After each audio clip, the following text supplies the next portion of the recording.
So I turned 23 tomorrow, and I thought the only best way to turn 23 was doing a thought dump and then uploading it to the general public on YouTube. So welcome. Um, really not making this video to get many views or go viral. I just wanted to share my thoughts on what I've learnt, reminders to myself, and maybe someone else watching this is also turning 23 or they're turning an age where they feel like life is kind of changing and falling into place. So I just want to share my thoughts on that. So I feel like currently this is my last day as 22, a 22-year-old, obviously. I think the one thing that I constantly struggle with always is thinking and being in my head and thinking. Thinking too much, thinking too little, just in general thinking. And I don't think any human on earth actually knows how to think properly.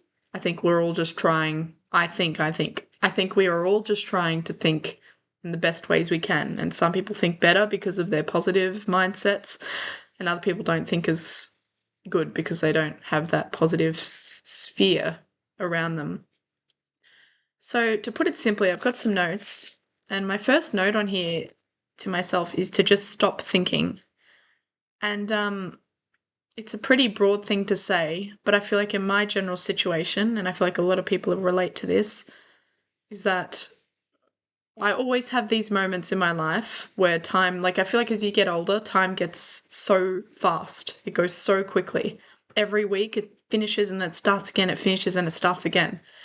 And often, like in those moments when I realize how much time has gone by, I really realize how present I wasn't and how my brain basically was on the whole time, but my actual body wasn't on, if that makes sense. So it's like I was living life vicariously and I was watching it through goggles, but I wasn't actually there. And this also applies to situations where you want to do something, but you think too much about it and then you don't do it. Or you've got something planned to do and then you don't do that either. Or you say you're going to text someone back and you think, and then you start thinking about something else, you don't do it. And I guess there's lots of terms for this now, like what people struggle with, like if they've got ADHD or if they've got different anxieties and stuff. I definitely suffer with anxiety myself, but I think that's the one thing I think. It's the one thing I'm trying to work on. I'm not going to say I think anymore, is to just regulate my thoughts and to put the time into thoughts that matter, not put time into thoughts that actually are just so minuscule and silly. And it's like I feel like I hate saying like when I go out with people or when I'm in great situations, I'm having great experiences. I look back at some of those times and I was like, wow, I don't even feel like I was there because I was so in my head in that moment. I was so worried. Oh, do I look okay?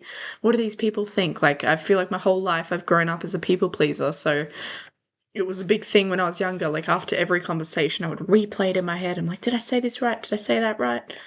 And I feel like over these past years, in my 20s and my late teens, I think that was a big thing I was trying to get over. Like just having the mental health in general, it's a it's a mind-boggling thing because it's just so interconnected to everything. And when you're not mentally doing well, you aren't there physically, like in the present moment. And moments are so fleeting.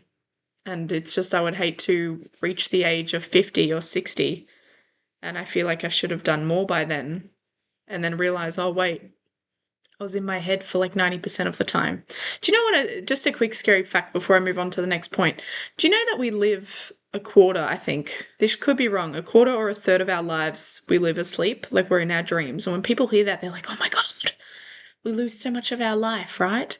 But how about we apply that same thought to our thinking and to our brains and how much we're living in our brain compared to living in the present? I think that's important, especially as a 23-year-old. I've got so many dreams. I'm so driven on what I want to do, but then I still catch myself living in my brain, being like, I'm going to do this, I'm going to do that. But what's being done? Nothing. Physically in front of me, it's all gone. And then I realize, oh my God, 4 weeks have gone by and I haven't replied to that message. 4 weeks have gone by and I said I was going to do that, but I never did it. Why didn't you do it? It's just a constant like cycle, a pattern. So yeah, my ultimate advice is to just stop thinking and just stay in the present moment. It's very important. Next bit of advice to myself is you do not need permission. Give permission to yourself. Okay.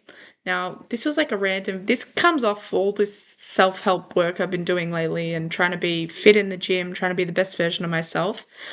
And I watched this video. It's very popular on YouTube. It said like give yourself permission to be skinny. It was something like that. And she basically was talking about this lady about how women, we always ask for permission for things, like especially growing up, right? When you're around your parents and stuff, you're always like, can I do this, mum? Can I do that?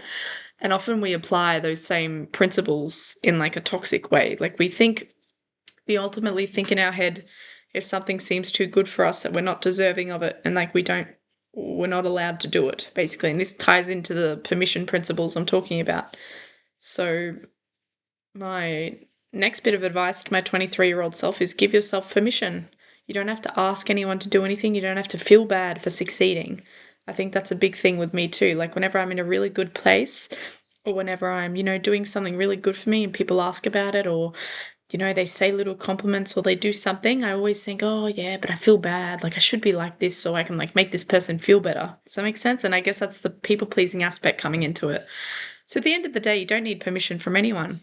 Give permission to yourself, allow yourself to live, allow yourself to be happy and be selfish, because I think we live in a very materialistic world now, and I think honestly in life it's so hard to grow trustful relationships with people, and if you have one, you really just hold on to it. But I think like once, oh my God, I'm going on a tangent, but ultimately what I think is that allow yourself to be selfish, allow yourself to only care for the people that also care for you and reciprocate for you and show up for you. And so, you don't need permission from anyone to be happy. You don't need permission from anyone if you want to run a marathon or, if you want to, I don't know, if you want to do whatever goal you want to do, just do it. Nothing's too fast. Nothing's too far. Nothing's too out of the ordinary. And that comes up to my next point. My next point is always rely on your prayers. Always rely on God. Now, I know some people may not believe in God. I'm not here to debate anyone because I think everyone's got their own personal experience and it's subjective, obviously.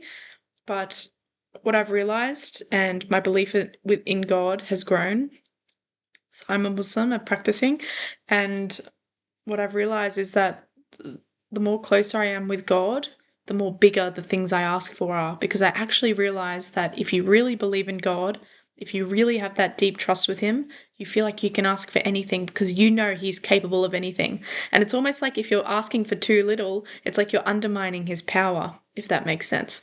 But if you really, really want to grasp that power of him and the greatness of him in your heart, I think it's really important to just ask for things that you might find crazy. Okay, you might be the most laziest person that just loves to sleep all day. They don't want to go outside. They're very like, you just love to stay inside. You're very introverted, blah, blah, blah. But you really want to get out there. You really want to run marathons. I don't know. And then you're like, oh, you don't even believe it when you first say it, right? When you're asking God for this and you're praying, you're like, oh yeah, I want to run a marathon. Help me run a marathon, right? But then it's like that same principle of when you keep saying something to yourself, it goes into your subconscious and then it ends up manifesting itself and it happens. Because it's literally happened with me. And that's why my faith with God has grown so much, especially over this past year, because you realize like nothing's too great to ask for because God's greatest. He's the creator. But anyway, as I said, it's a very personal experience with anyone, but I would highly recommend if you are an atheist or if you don't follow a religion to look into Islam, even just read about it because the media talks a lot of crap about it. And just go in it with no bias and everything like that. All right, wait a second, having a coffee. Okay. And as I said, truly believe nothing is too little to achieve because that's how you'll really get successful. Often the barrier that creates a successful person to an unsuccessful person, it's the belief, it's the mindset. So if you don't believe, it's not going to happen. But if you actually believe, it will happen. And people will call you crazy, but successful people are crazy. I don't think I've ever met one not successful, you know what I mean? Successful person that isn't crazy.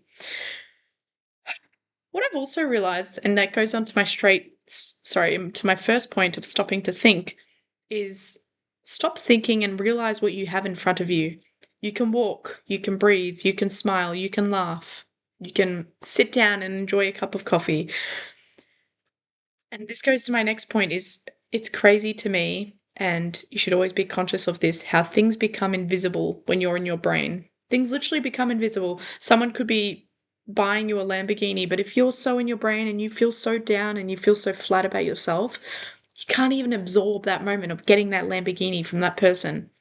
So it's so important to practice gratitude and with everything, because it makes you a better person to be in a relationship with. It makes you a better daughter. It makes you a better son. It makes you a better husband, because you realize, wow, like, you know how people say, you know, when someone dies, you have all these regrets and you wish you did and you wish you didn't and all these sort of things. So in these moments, when you have things in front of you and you catch yourself and you're like, wow, I need to like snap out of it. Like over the past few days, I feel like I've been in a bit of like, I think it's like the pre-birthday blues, you could call it.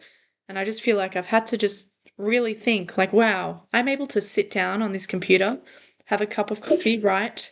I love writing. I'm able to write. I'm able to go on my phone. I'm able to draw. And why aren't I taking this in? Like if God took this away from me right now, how unhappy would I be? But how unhappy am I from just sitting in my own brain and not taking it in? It's so weird, isn't it? Like if I had all these things that I love taken away, if chocolate was taken away, coffee was taken away, if my ability to draw was taken away, I'd be so sad. Now when I have all this in front of me, I still choose to be sad. Well, it's not like sometimes obviously you don't choose to be. It's very much a mental health problem. But what I'm trying to say is that it's such a, when you really look at it in that way, it's like, wow, my mind is powerful, but I can also rewire it so it can serve me instead of not serving me, making me feel worse.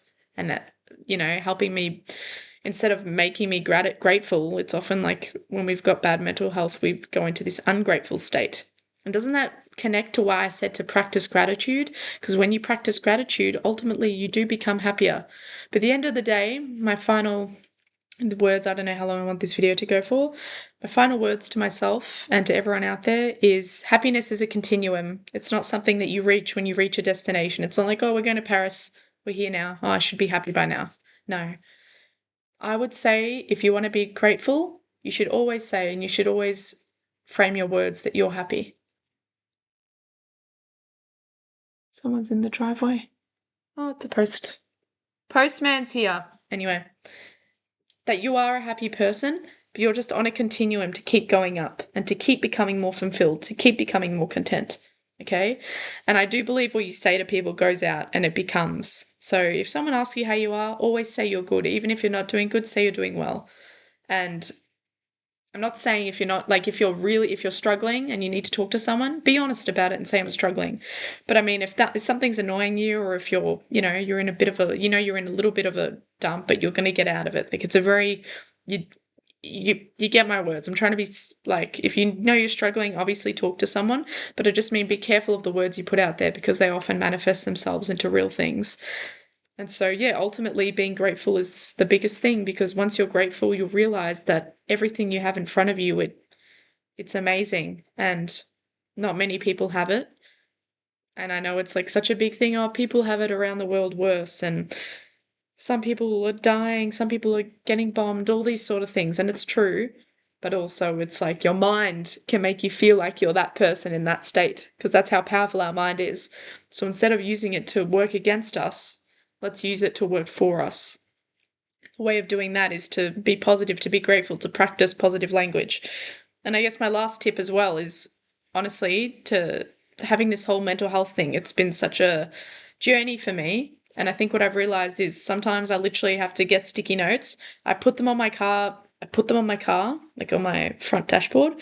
I'll wake up and I have all my sticky notes on my wall, on my mirror. And you literally, some days, just have to go to the mirror and just read the sticky notes. I'm beautiful. I am amazing. And ultimately, the more you practice that, the more grateful you'll become and the better your life will be. But anyway, I don't know why this took a turn into like becoming a soap opera life help video, because this is just what I've realized turning 23 and advice that I want to give to people. So anyway, that's the end of this video now. I hope it gave you some perspective, and I will be back to share more thoughts. And yeah, peace out. Hope everyone has a lovely day.